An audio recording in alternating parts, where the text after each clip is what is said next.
Hello everybody, Mr. the Vest Man here, bringing you some more Shank 2 footage. And we have the survival levels now. And I'm not gonna lie, I am not the best person at this. Todd is much better than me. Unfortunately for Todd, I'm the one with the capture card. Actually, Todd has a capture card now, so if you follow him on Twitter, tweet at him to get his act together and start making videos like a boss. But anyways, we got Shank 2 survival, and the first thing you're going to want to do in survival mode is find a character. There are, what is it, 4 or 5, I think there's about 16 different characters. You start with just Shank and whatever Todd's playing as, that girl's name, I don't know, I can't remember, I'm sorry. And then you unlock all the other ones through various challenges, beat the game, normal, hard, etc., etc., etc. You can find that information out at our guide on XBLA.com. And that's the biggest thing, is you want to find out what character really suits you. Each character has different abilities. For instance, Todd's character, because it's the starting character, has a, I think, 10% health boost. And that's it. So it just has a little bit more health. My character has 100% stronger Shank damage, which is the X attack. Alright, good communication. So you'll notice I use my X attack way more than Todd does, because I do twice as much damage with it, which is really devastating actually. It's extremely powerful. I also have a couple other bonuses. I have a couple of negatives. I believe I do less range damage, and I think there's one other negative. But I don't ever really use the range damage. Anyways, so you really, that's the biggest thing. The other thing about the characters that you really need to think about before you pick them is what your teammate or partner is going to pick as well. So I do suggest you do this with someone you know. Doing it with randoms is entirely possible, but obviously a little less coordination there, a little less practice. So you want to do it with someone you know, and you want to plan accordingly. So for instance, say you pick a character that has really powerful melee like my guy does, but you have really weak range.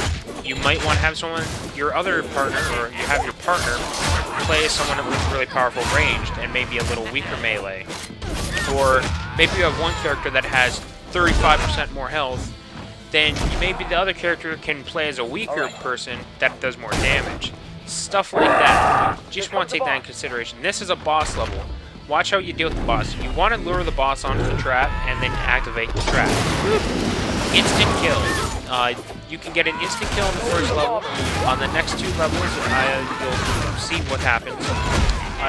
There is an achievement for killing the boss without using a trap, or I believe a grenade.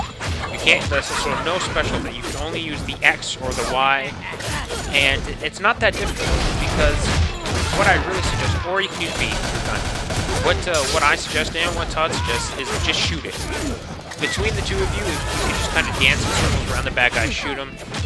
And it's achievement to just kill the boss without using any special abilities. No grenades, no traps, nothing. So you can either use X, Y, or B to attack him. I suggested the guns, Todd suggested the guns, and really the big reason for that is because he punches like a madman. It does tons and tons of damage when the boss hits you. The boss spawns every like 8 or 10 waves.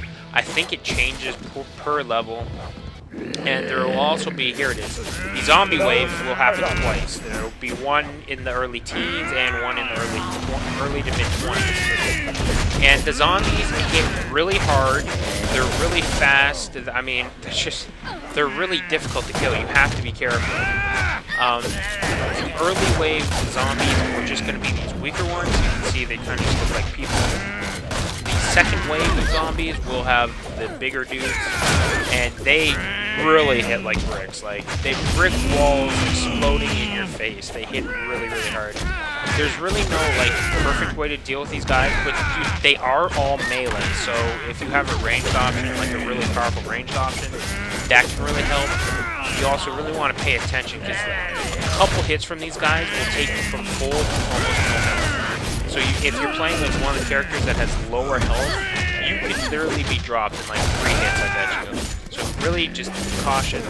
And that's really one of the biggest things about all of this survival is just be cautious about what you're doing.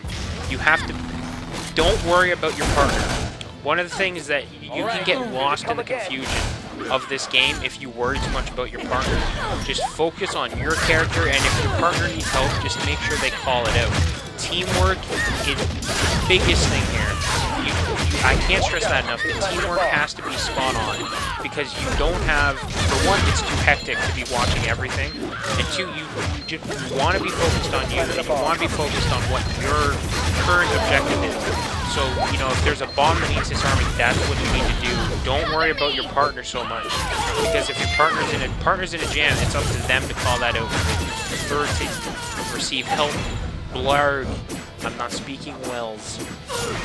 So really just solid teamwork and practice. Playing the main game obviously would make a huge difference here. You should definitely practice in the campaign, get a feel for the combat system. The way this works monetary-wise is you get points for comboing, and the more you combo or the more points you get, the more money you get. So I find the female characters are much better to get points with because the scythe weapon is great for juggling, and you get tons and tons of money for juggling. The male characters, because they tend to hit harder, I find them a little less good to juggle with. Terrible grammar.